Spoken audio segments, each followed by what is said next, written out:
اور اسی مدرسے سے انہیں وطن سے محبت کا بھی سبق ملا اور وہ اچھے اخلاق سے آگاہ ہوئے۔ ایک قائد میں جو خوبیاں ہونی چاہیے تھیں ان سب کی تعلیم سید احمد شہید کو دی گئی۔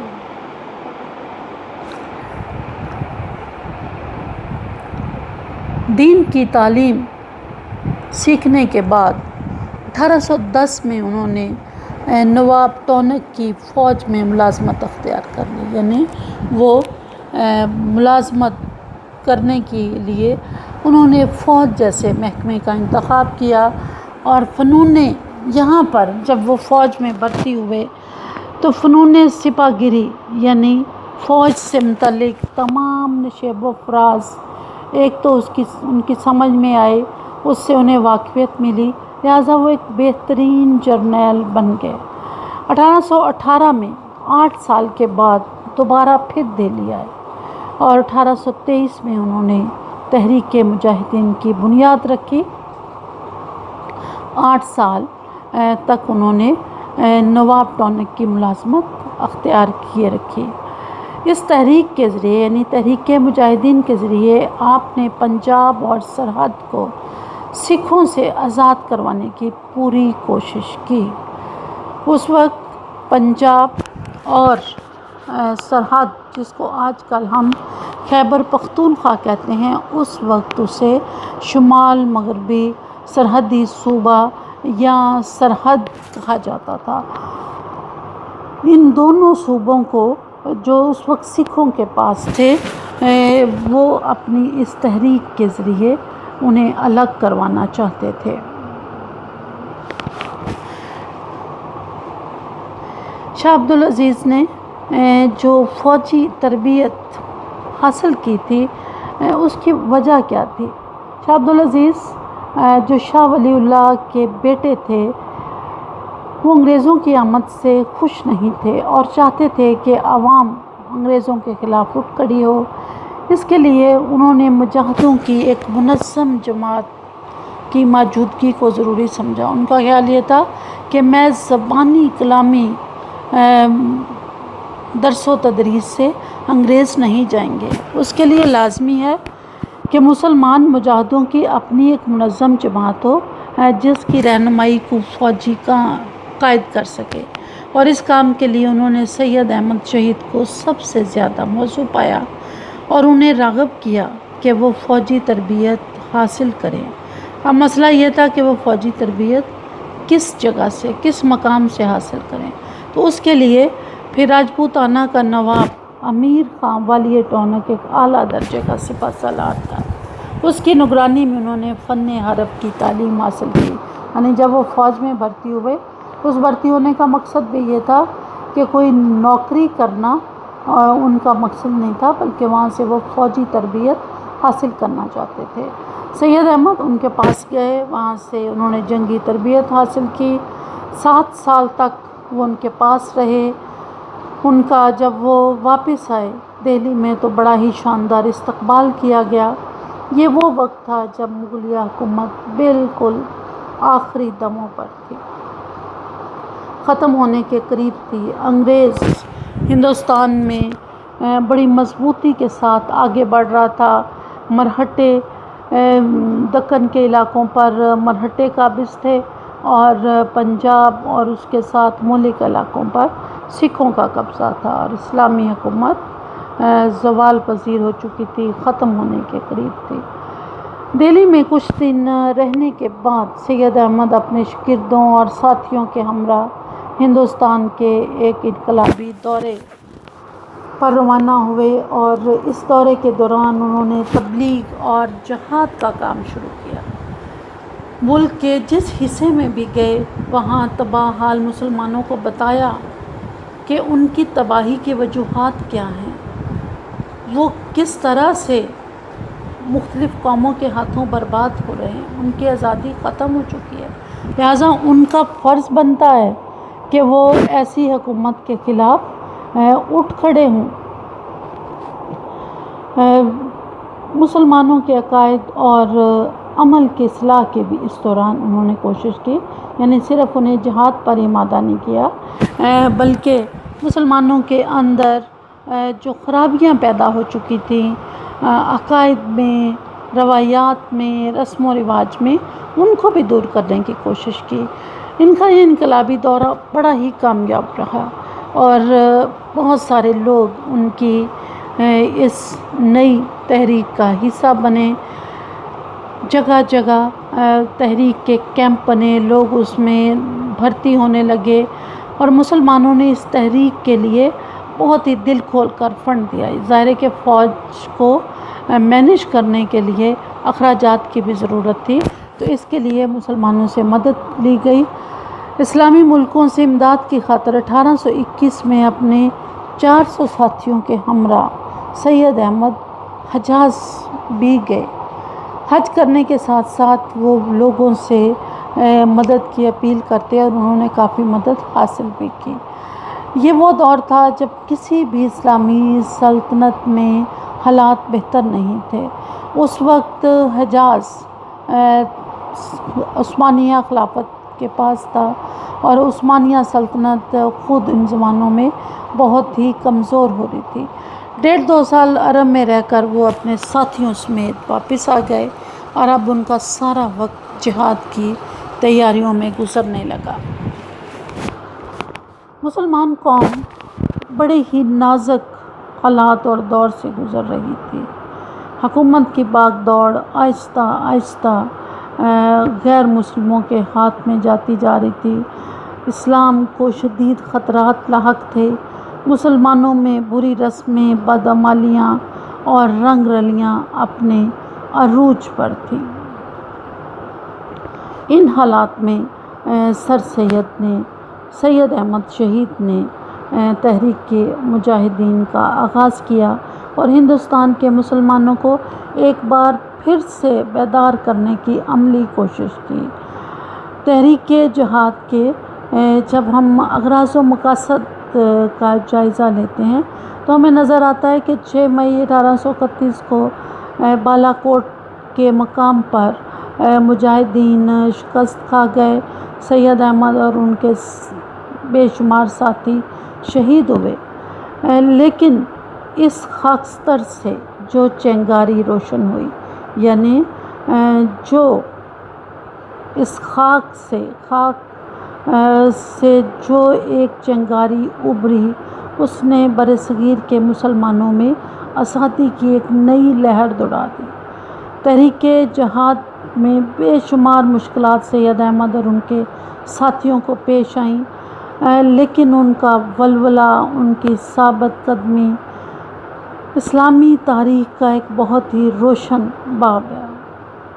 بے پناہ مشکلات اور مصائب کا مقابلہ کرنے والے وہ علماء تھے جن کی زندگیاں مدرسوں میں مذہبی اور روحانی تربیت حاصل کرتے ہوئے گزری تھی، لیکن انہوں نے اپنے بے مثال جذبہ جہاد سے سکھوں کے طاقتور لشکر کا ڈٹ کر مقابلہ کیا۔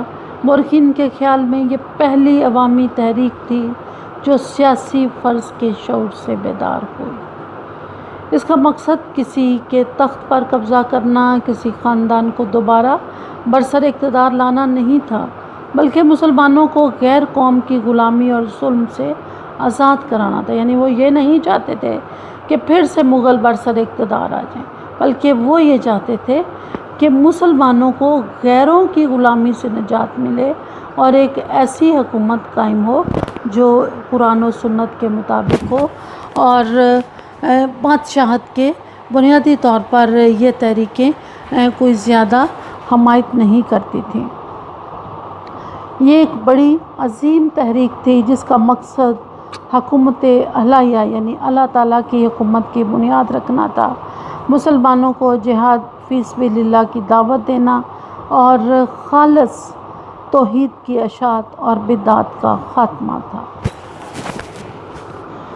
یعنی یہ تحریک کوئی مغلوں کے حیا کے لیے قائم نہیں ہوئی تھی، بلکہ اللہ تعالیٰ کی حکومت کے قیام کی بنیاد رکھنا، مسلمانوں کو جہاد کی طرف راغب کرنا، اور خالص توحید کی اشاعت کرنا۔ مسلمانوں کے اندر ہندوانہ رسم و رواج فروغ پا گئے تھے، جس میں خالص توحید کا تصور بھی کمزور ہو رہا تھا، اور بہت ساری بدعات شروع ہو گئی تھی۔ ان کے خاتمے کے لیے یہ تحریک جو تھی وہ شروع کی گئی۔ تحریک مجاہدین کے مقاصد کا اب ہم تفصیل کے ساتھ جائزہ لیتے ہیں۔ تحریک مجاہدین کے جو مقاصد تھے وہ اسلامی حکومت کا قیام، مسلم معاشرے کی مذہبی اصلاح، جہاد کی تلقین، سادہ طرز زندگی، سکھوں کے مظالم سے نجات، بدعات کا خاتمہ، عیسائی مشنریوں کا مقابلہ کرنا، یہ وہ مقاصد تھے جن کو بنیاد بنا کر اس تحریک کا آغاز کیا گیا۔ اب اسلامی حکومت کا قیام اورنگزیب کی وفات کے ساتھ ہی برصغیر میں مسلمانوں کو زوال آنے لگا، بلکہ زوال کے آثار اورنگزیب کی وفات کے ساتھ ہی ظاہر ہو رہے تھے، اور یہ زوال سیاسی نہیں تھا، زوال اور انحطاط زندگی کے ہر میدان میں نظر آ رہا تھا۔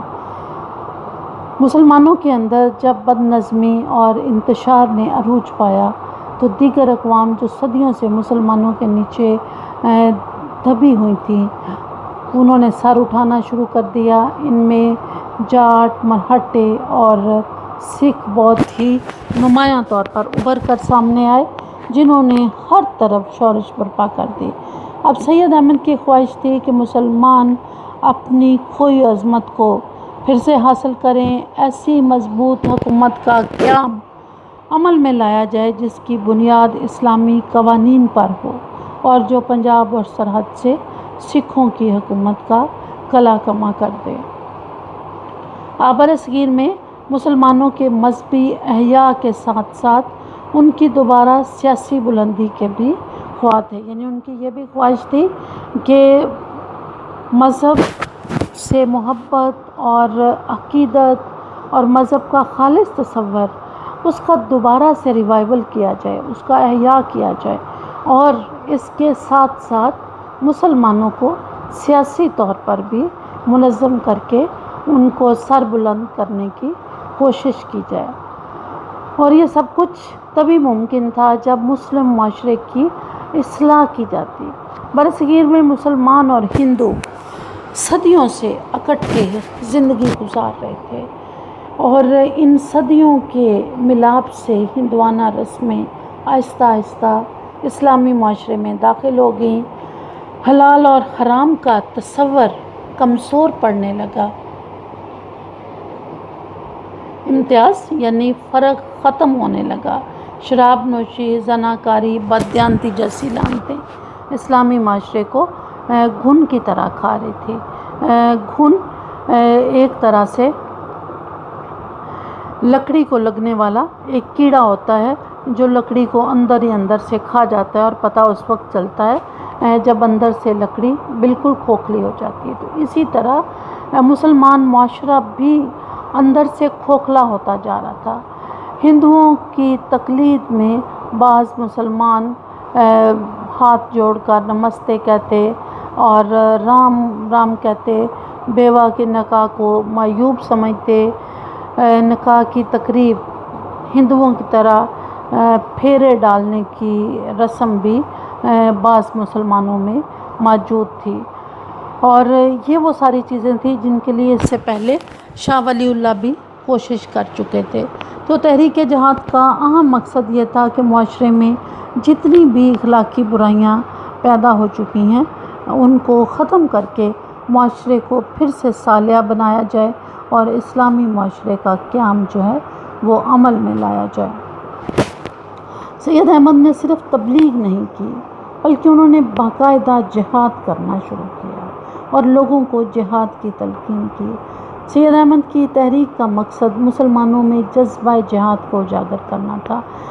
جب بھی کسی قوم میں سہل پرستی، عیش پرستی اور دیگر اقوام کی تقلید جیسی خرابیاں پیدا ہوتی ہیں تو وہ قوم جذبہ جہاد سے بھی محروم ہو جاتی ہے۔ ان کے اندر ہمت، لگن، جوش و ولولہ بہت ہی کم ہو جاتا ہے۔ مسلمانوں کا بھی یہ عالم تھا، ایک دوسرے کے ساتھ نفاق اور جھگڑوں میں وہ اتنے الجھے ہوئے تھے کہ وہ اپنے دشمن کو ہی پہچان نہیں پا رہے تھے۔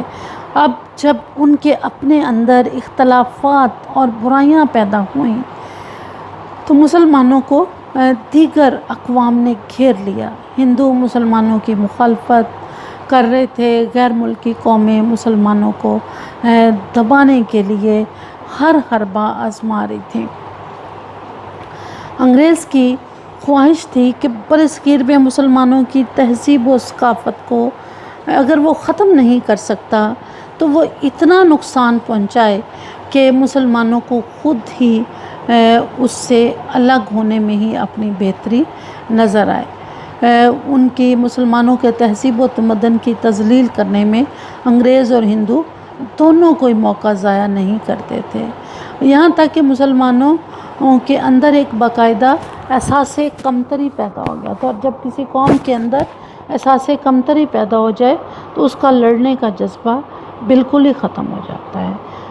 ان حالات میں سید احمد کی خواہش تھی کہ وہ سکھوں کو شکست دے کر پنجاب میں ایک مضبوط اسلامی ریاست قائم کریں اور پھر وہیں سے انگریزوں کے خلاف یعنی پنجاب پر قبضہ کر کے وہ انگریزوں کے خلاف مزاحمت کا آغاز کریں، یعنی انگریزوں کے خلاف لڑنے کے لیے ان کی خواہش تھی کہ پہلے سکھوں کو ختم کیا جائے، سکھوں کو ختم کر کے پنجاب اور سرحد پر قبضہ کر کے دوبارہ جو ہے وہ انگریزوں کے ساتھ باقاعدہ جہاد کیا جائے۔ سید احمد شہید نے مسلمانوں کو سادہ طرز زندگی کی طرف بھی راغب کرنے کی بہت کوشش کی۔ سید احمد شہید کی تربیت شاہ ولی اللہ کے خانوادے میں ہوئی تھی اور اسلام کی خوبی، سادگی ان کی زندگیوں کا حصہ تھی۔ لشکر کا امیر ہونے کے باوجود آپ مشقت کے کاموں میں اپنے ساتھیوں کے ساتھ برابر شریک ہوتے، بوجھ اٹھاتے، لکڑیاں چنتے، اور جب کبھی فاقہ کشی کی نوبت آتی تو نہ صرف اپنے ساتھیوں کے ساتھ فاقہ کشی کا مظاہرہ کرتے بلکہ زندہ دلی کا بھی مظاہرہ کرتے، اور کوئی وہم بھی نہیں کر سکتا تھا کہ یہ شخص جو ہے وہ فاقے سے ہے۔ اور ان کی انہی خوبیوں کی وجہ سے ابو لعلی مودودی نے ان کے بارے میں یہ کہا تھا کہ آپ خوف خدا، سادگی، مساوات اور عدل و انصاف کا ایک ایسا نمونہ پیش کرنا چاہتے تھے جس سے خلفائے راشدین کی یاد ایک بار پھر تازہ ہو جائے، یعنی اسی طرح کا سادہ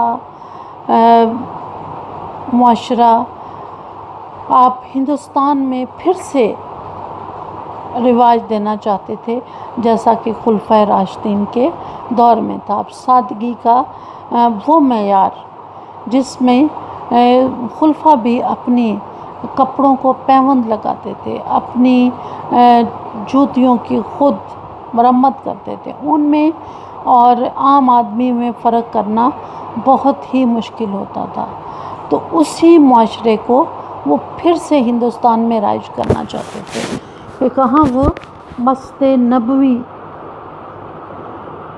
میں ایک بیٹھا ہوا خلیفہ جو عام لوگوں کے درمیان بیٹھا ہوا پہچانا نہیں جاتا تھا، جہاں تمام فیصلے اسی مسجد میں بیٹھ کر ہوتے تھے، اور کہاں پھر اسلامی معاشرے اس حد تک بدل گئے، محل اور تمام غیر مسلموں والی روایتیں، شان و شوکت، غلام، خادم، عیش و عشرت، یہ وہ سب چیزیں تھیں جنہوں نے مسلمان حکمرانوں کے ساتھ ساتھ عام آدمیوں کی زندگیوں کو بھی متاثر کر دیا، اور ان کی تقلید میں عمرہ بادشاہوں جیسی شاہانہ زندگی گزارتے، سادگی معاشرے سے رخصت ہو گئی تھی۔ اس سادگی کو سید احمد شہید دوبارہ واپس لانا چاہتے تھے۔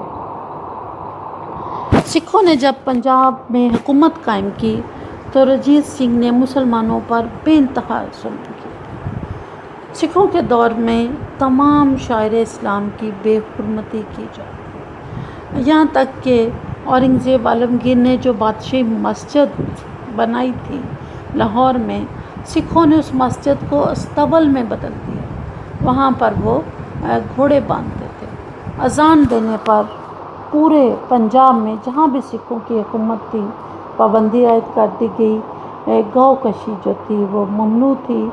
حکومت کے کارندے ذرا سی بات پر آتے اور مسلمانوں کو گرفتار کر کے لے جاتے، ان کے گھر بار ضبط کر لیے جاتے، اور اس پر ظلم یہ کہ مسلمان عورتوں کو سکھ اٹھا کر لے جاتے اور زبردستی اپنے گھروں میں ڈال کر انہیں بیوی کی حیثیت سے رکھتے۔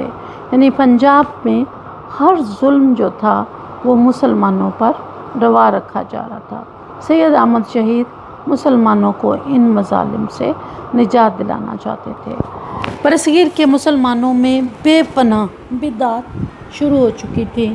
سید احمد شہید ان بدعات کا خاتمہ بھی چاہتے تھے۔ اب یہ بدعتیں کون کون سے تھی کہ مسلمان مزاروں پر جا کر چڑھاوے چڑھاتے تھے، نذرانے دیتے تھے کہ اس سے ان کا مقصد پورا ہو جائے گا، یعنی اللہ سے مانگنے کے بجائے وہ وہاں جا کر مانگتے۔ عورتوں نے بھی قبروں پر جانا شروع کر دیا۔ پھر بچے کی پیدائش پر، چھٹی، چلے، موت پر، سوم، 10واں، 40واں برسی اور دیگر رسومات پر بے دریغ روپیہ خرچ ہونے لگا۔ شادی بیاہ کے موقع پر بھی بہت ساری غیر اسلامی رسومات اختیار کی جاتی تھیں۔ عرس کیے جاتے، مریدوں سے نذرانے اور تحفے تحائف وصول کیے جاتے۔ سید احمد ان تمام رسومات کے مخالف تھے۔ جب انگریز برصغیر میں آئے اور انہوں نے جن جن علاقوں پر قبضہ کیا تو ان کے ساتھ ہی وہاں عیسائی مشنریز بھی آ گئیں۔ ان مشنریوں کا مقصد برصغیر میں لوگوں کو عیسائی بنانا تھا، لہٰذا تحریک مجاہدین کا ایک مقصد یہ بھی تھا کہ عیسائی مشنریوں کی سازش کو ناکام بنایا جائے۔ اب عیسائی مشنری بظاہر تو لوگوں کو عیسائیت قبول کرنے کی طرف مائل نہیں کرتے تھے، لیکن وہ طریقہ کار ایسا اختیار کرتے تھے کہ لوگ خود بخود مائل ہو جاتے۔ وہ ہسپتال بناتے، اسکول بناتے، لوگوں کی مدد کرتے۔ تو ایسی مشکل وقت میں جب لوگوں کو ریلیف اور آرام ملتا تو وہ ان کے مذہب کی طرف مائل ہوتے۔ اس طرح برصغیر میں عیسائیت آہستہ آہستہ فروغ پانے لگی۔ انگریزوں کی شے پا کر ان عیسائی مشنریوں نے اسلام پر کچھ حملے بھی کرنے شروع کر دیے تھے اور کئی ایسی تحریکوں کا آغاز کر رکھا تھا۔ ان حالات میں سید احمد شہید نے اپنی تحریک کا رخ اس جانب موڑ دیا تاکہ اسلام کو عیسائیت اور عیسائی مشنریوں کی کارروائیوں سے بچایا جا سکے۔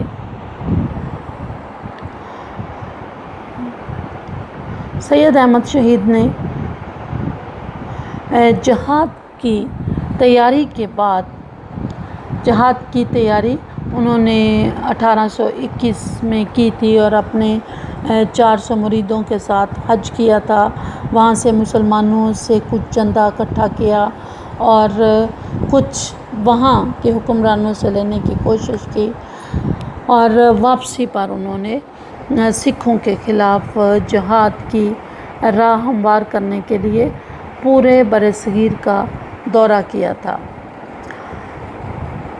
سید احمد کی قیادت میں جہاد کا باقاعدہ آغاز ہوا اور پہلا قافلہ جو روانہ ہوا اس کی تعداد 7000 تھی۔ سندھ، بلوچستان، غزنی اور کابل سے ہوتے ہوئے آپ پشاور پہنچے۔ اس طویل سفر کے دوران بہت سے مجاہدین اور بھی آپ کے لشکر میں شامل ہوئے۔ پشاور میں چند روز قیام کیا اور پھر آپ نوشہرہ چلے گئے، جہاں آپ نے اپنا ہیڈ کوارٹر جو تھا وہ قائم کیا۔ یعنی نوشہرہ تحریک کے مجاہدین کا ہیڈ کوارٹر تھا۔ یہاں سے آپ نے اپنی باقاعدہ حکومت کا آغاز کیا۔ رنجیت سنگھ کو اسلامی دستور کے مطابق 3 شرائط بھیجیں: اسلام قبول کر لو، جزیہ ادا کر کے مصالحت کر لو، اگر یہ منظور نہیں تو جنگ کی تیاری کر لو۔ اور پھر رنجیت سنگھ نے تیسری شرط جو تھی وہ قبول کر لی۔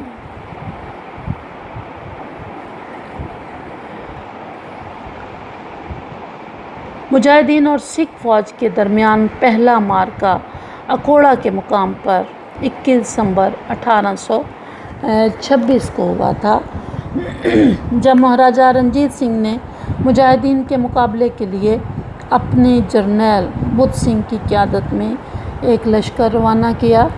اس میں سکھوں کو شکست ہوئی اور اس معرکے میں 700 سکھ مارے گئے اور 82 مسلمان بھی شہید ہو گئے، اور یوں سکھوں اور مسلمانوں کے درمیان باقاعدہ لڑائیوں کا آغاز جو تھا وہ معرکہ اکوڑا سے ہوا۔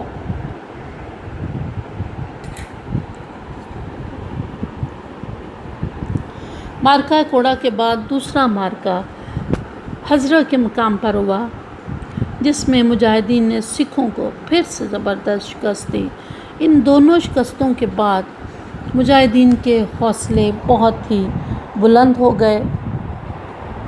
معرکہ ہزرہ کے بعد تقریباً 2 ماہ کا قلیل عرصہ گزرا کہ مجاہدین کی تعداد 80,000 سے بھی تجاوز کر گئی۔ 11 جنوری 1827 کو علاقے کے جتنے بھی رؤسا، امراء اور علماء نے آپ کے ہاتھ پر بیعت کی۔ باقاعدہ آپ کو خلیفہ منتخب کیا گیا اور امیر المومنین کا لقب کے ساتھ آپ نے اپنی حکومت کا آغاز کیا۔ اس حکومت کے قیام سے سید احمد کو انتظام جہاد، مال غنیمت کی تقسیم اور شریعت اسلامی کے نفاذ کا پورا اختیار حاصل ہو گیا۔ آپ نے اپنے نام کا سکہ جاری کیا۔ حاکمان پشاور سردار یار محمد خان اور سردار پیر محمد خان نے بھی بازریہ خطوط آپ کی امامت قبول کر لی۔ پشاور میں آپ نے 4 سال تک قیام کیا۔ اس دوران آپ نے متعدد اسلامی قوانین نافذ کیے، یعنی سید احمد شہید نے پشاور میں اپنی باقاعدہ اسلامی حکومت کا آغاز کیا، اور اس دوران انہوں نے تیاری بھی کی اور اپنی وہ علاقے جو ان کے پاس تھے وہاں پر سید احمد شہید نے باقاعدہ اسلامی قوانین نافذ کر کے اسلامی خلافت کا قیام ممکن بنا دیا۔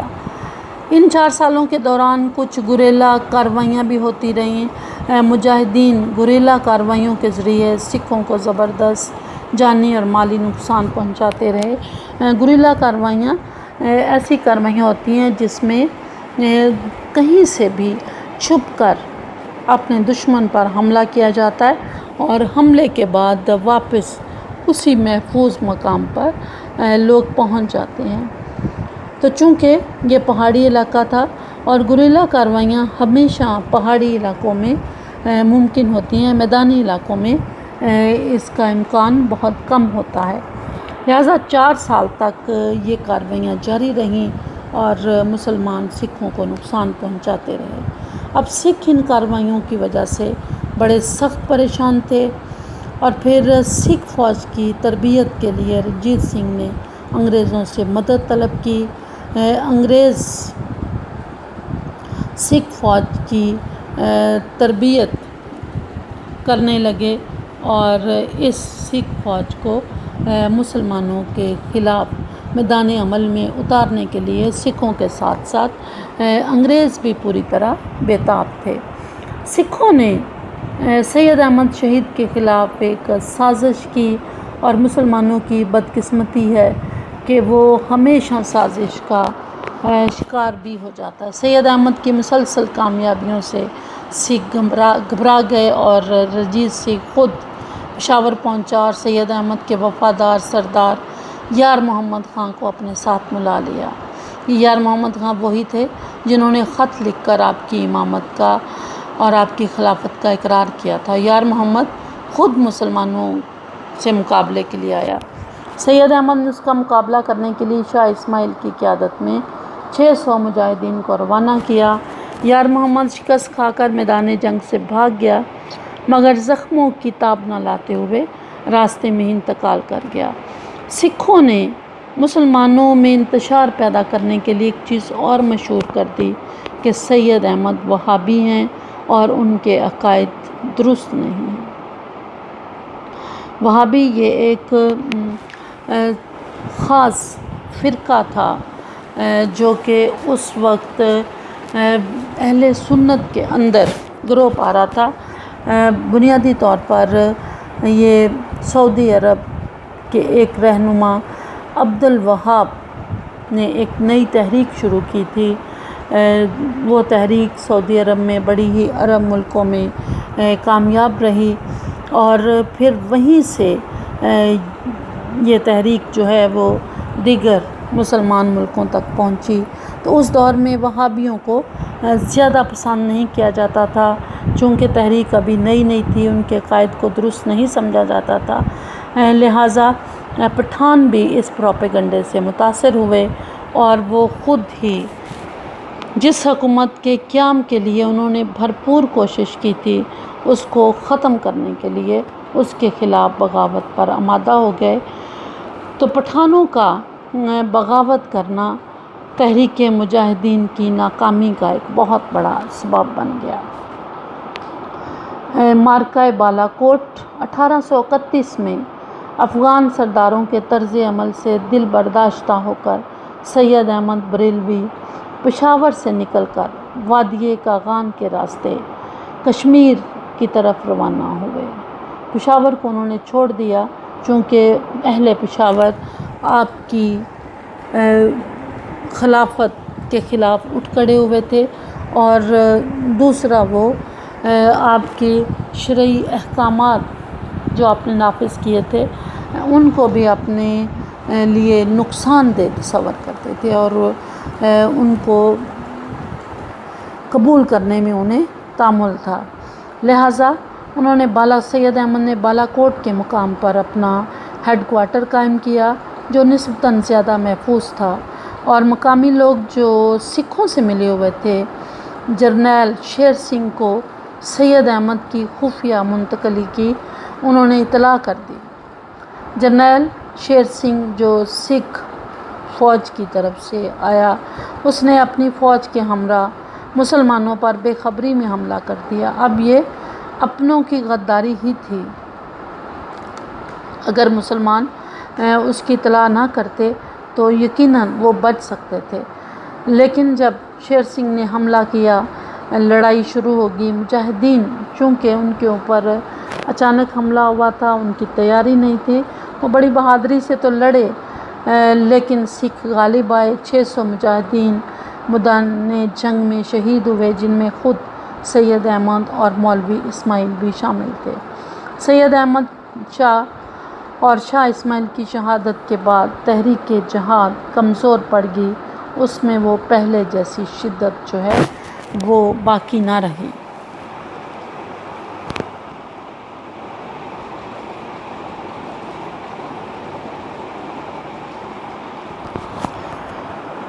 تحریک مجاہدین جو سید احمد شہید اور شاہ اسماعیل شہید کی موت کے بعد کمزور ہوئی، اور خود سید احمد شہید کیوں ناکام ہوئے، وہ بڑے ہی پرجوش تھے، ان کے ساتھ بڑی حمایت بھی مسلمانوں کی شامل تھی، لیکن پھر بھی وہ اپنے مقاصد کو حاصل کرنے میں کامیاب نہ ہو سکے۔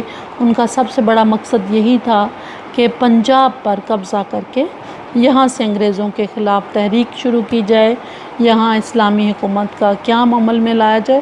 اسلامی حکومت تو وہ تھوڑے عرصے کے لیے قائم کرنے میں ایک تھوڑے سے علاقے میں کامیاب ہو گئے، لیکن وہ اپنے دیگر مقاصد حاصل نہ کر سکے۔ تو اس کی ناکامی کے جب ہم اسباب دیکھتے ہیں تو اس کی کچھ وجوہات ہمارے سامنے آتی ہیں۔ ایک وجہ تو یہ تھی کہ مجاہدین کی مناسب تربیت نہ کی سکی اور زیادہ راہ کا انحصار صرف جذبے کی سچائی پر تھا، یعنی لڑائی جو تھی وہ ٹوٹل جذبات پر لڑی جا رہی تھی۔ جذبے جتنے ہی کامل کیوں نہ ہوں، جذبوں میں انسان کتنا ہی سچا کیوں نہ ہو، لڑائی کے لیے ایک تربیت اور ہتھیاروں کی ضرورت ہوتی ہے، اس کی بہت زیادہ کمی تھی۔ مد مقابل سکھ فوج کی تعداد بہت زیادہ تھی، وہ بہتر طور پر تربیت یافتہ تھے، انگریزوں نے ان کی بہت اچھی طرح تربیت کی تھی، اس کے ساتھ ساتھ ان کے پاس اسلحے کی بہت زیادہ فراوانی تھی۔ پھر سکھوں کی سازشیں اور پٹھانوں کی غداری بھی تحریک مجاہدین کی ناکامی کا بہت بڑا سبب تھی۔ نمبر 4، اگر ہم ناکامی کا جائزہ لیں تو قیام خلافت کے بعد عائد کیے جانے والے جو ٹیکس تھے ان پر مقامی لوگوں کو اختلاف تھا۔ انگریزوں کی پس پردہ مخالفت نے بھی تحریک کو نقصان پہنچایا۔ انگریز بظاہر سامنے تو نہیں آئے، لیکن پس پردے کے پیچھے رہ کر وہ سکھوں کا ساتھ دیتے رہے اور سکھوں کو فوجی تربیت دیتے رہے۔ انگریز چونکہ منظم تھے، ان کے پاس اسلحہ تھا اور اسلحہ بھی جدید تھا۔ انگریزوں کی سکھوں کو حمایت مل جانا اس تحریک کی ناکامی کا ایک سبب بنا۔ پھر خود سید احمد شہید اور شاہ اسماعیل شہید کا موقع پر شہید ہو جانا بھی اس تحریک کی ناکامی کی وجہ بنا۔ تحریک تو ناکام ہوگی، لیکن اس تحریک نے مسلمانوں پر اور ہندوستان پر بڑے گہرے اثرات مرتب کیے۔ سید احمد شہید تحریک آزادی کے وہ عظیم مجاہد بنے جنہوں نے اپنی خون سے اس تحریک کی آبیاری کی، یعنی اس کی پرورش کی، اپنے خون سے اس کو آگے بڑھایا۔ اور آج جب ہندوستان سے انگریزوں اور سکھوں دونوں کو رخصت ہوئے، زمانے گزر چکے ہیں، لیکن سید احمد کی عظمت آج بھی اپنی جگہ پر، اور اس میں کوئی بھی شک نہیں کیا جا سکتا کہ جس طرح سید صاحب اور ان کے ساتھیوں نے اس تحریک کے ذریعے خالصتاً احیاء دین کی کوشش کی، اسلام کو دوبارہ ریوائز کرنے کی کوشش کی، اس کا ریوائول چاہا، یہ یقیناً ایک بہت بڑا کام تھا۔ تو اس وجہ سے عوام کے ذہنوں کو تیار کرنے میں انہیں بڑی ہی کامیابی ملی، اور حق کے پیغام کو انہوں نے لوگوں تک پھیلایا۔ پھر لوگوں کی ذہنی تربیت کی، ان کی فوجی تربیت کی، عوام کا شعور جو پوری طرح بیدار نہیں تھا اور ان کی تربیت مکمل نہیں ہوئی تھی، کہ اس تحریک کو بہت ساری سازشوں کا سامنا کرنا پڑا۔ یعنی جب وہ اس سلسلے میں ابھی اپنے کام میں لگے ہوئے تھے کہ تحریک کے اندر سے کئی سازشیں ابھرنے لگیں، اندرونی اور بیرونی سازشوں نے مل کر تحریک کو بہت ہی کمزور کر دیا، اور یہ تحریک زیادہ پروان نہ چڑھ سکی۔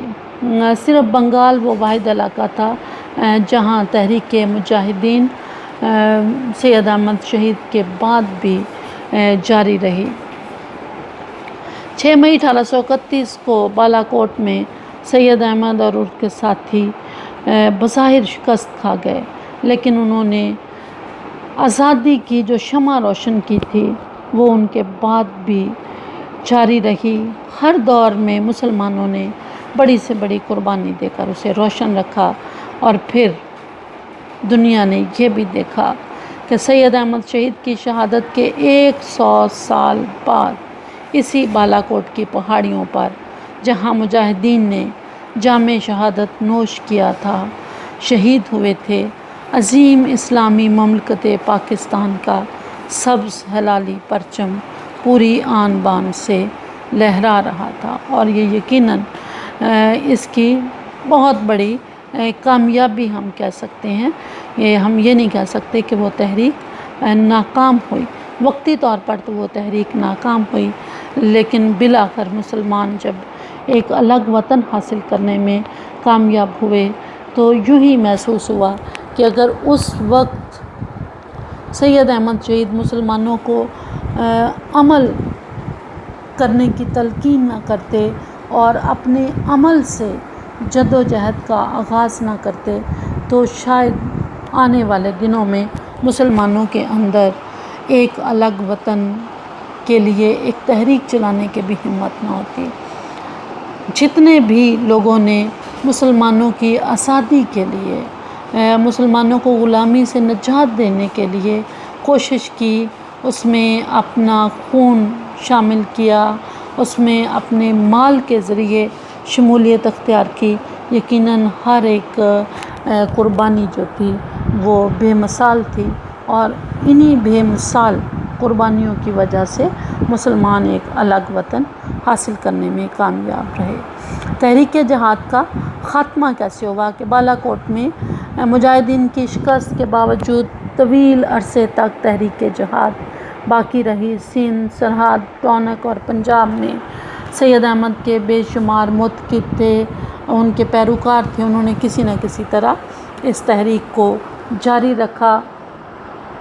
لیکن جب انگریز حکومت مضبوط سے مضبوط تر ہوتی چلی گئی تو پھر تحریک جہاد کی وہ صورت باقی نہ رہی جو سید احمد شہید کے زمانے میں تھی۔ 1849 میں پنجاب پر انگریزوں کا قبضہ ہو گیا، اور اس قبضے کے بعد مجاہدین کی امداد کو جرم اور بغاوت قرار دیا گیا، یعنی وہ مسلمان جو مجاہدین کی مدد کرتے تھے یہ ایک جرم تھا اور انگریز حکومت کے خلاف بغاوت تھی۔ تو ان حالات میں مجاہدین نے خود ہی عام لوگوں سے کنارہ کشی اختیار کر لی، کیونکہ عام لوگوں کو اس کی سزا برداشت کرنا پڑتی تھی۔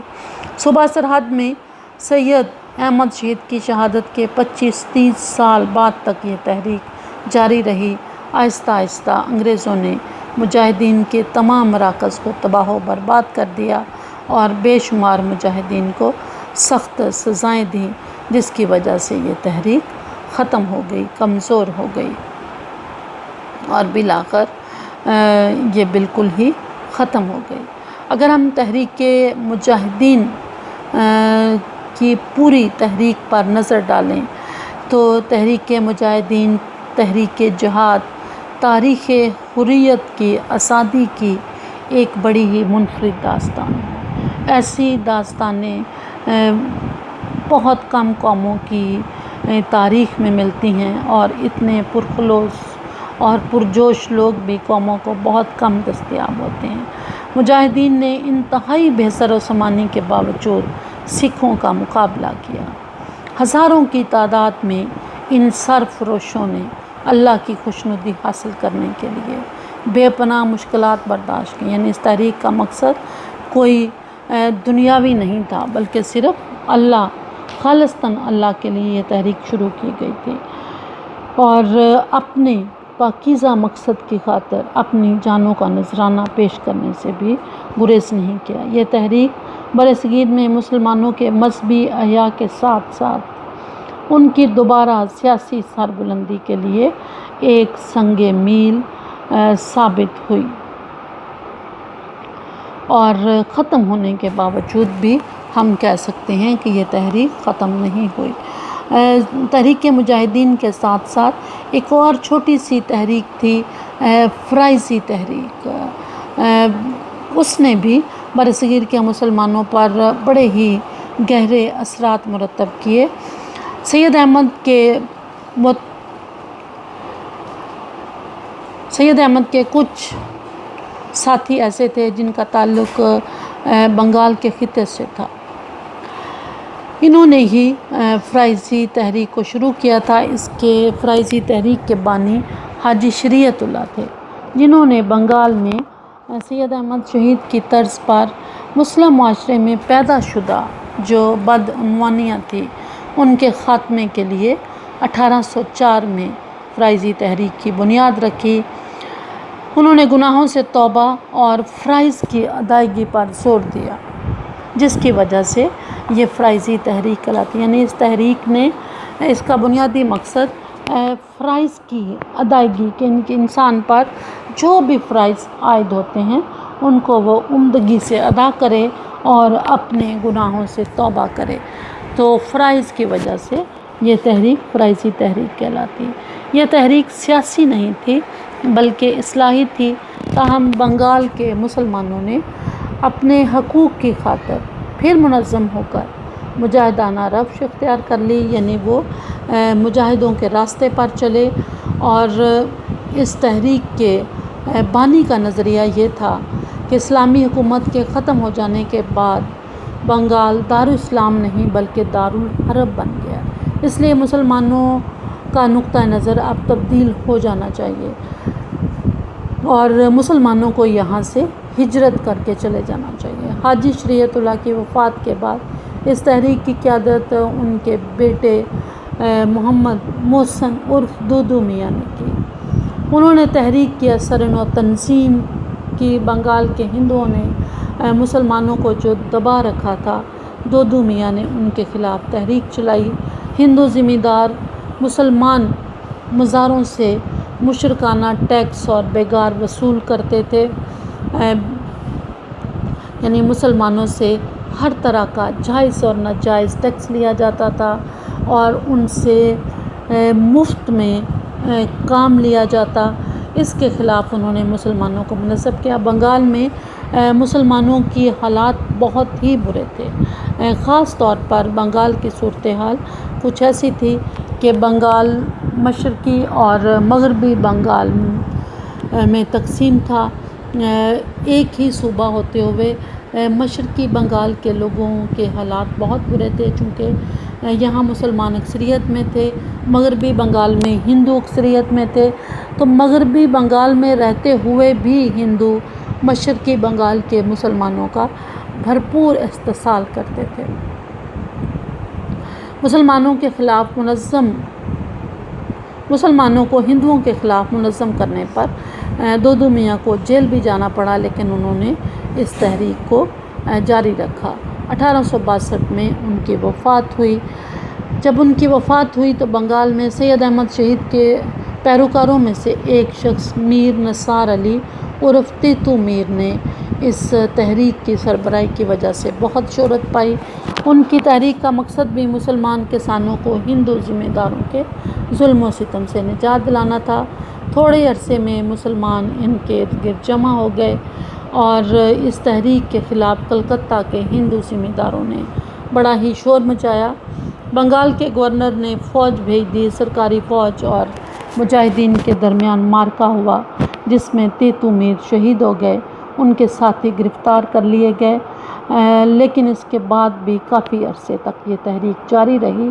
تو ان سب تحریکوں نے برصغیر کے مسلمانوں کی سماجی اور سیاسی بیداری میں بڑا ہی نمایاں کردار ادا کیا۔